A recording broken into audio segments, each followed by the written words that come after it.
Serikali ya kijeshi ya Burkina Faso imetangaza kuvunja rasmi uhusiano wa kidiplomasia na Ufaransa, ikishutumu nchi hiyo kwa kuendelea kufanya vitendo vinavyodaiwa kuhatarisha maslahi ya taifa hilo la magharibi. Katika taarifa iliyosomwa kupitia televisheni ya taifa siku ya Ijumaa, serikali ilisema uamuzi huo umeanza kutekelezwa mara moja kuanzia Juni 26 mwaka huu 2026.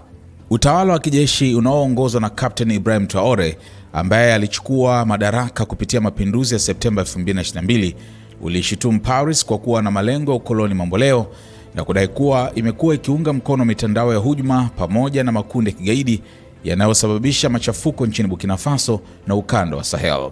Hata hivyo, serikali ya Burkina Faso ilisisitiza kuwa hatua hiyo inahusu tu uhusiano rasmi wa kidiplomasia kati ya serikali hizo mbili na haitishi uhusiano wa kihistoria, kijamii, kitamaduni na kibinadamu uliopo kati ya wananchi wa Burkina Faso na Ufaransa.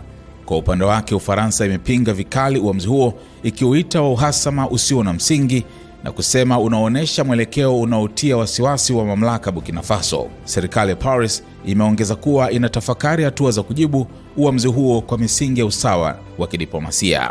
Mvutano kati ya Burkina Faso na Ufaransa unaongezeka wakati hisia za kupinga ushawishi wa Paris zikiendelea kushamiri katika baadhi ya mataifa ya zamani ya makoloni ya Ufaransa barani Afrika.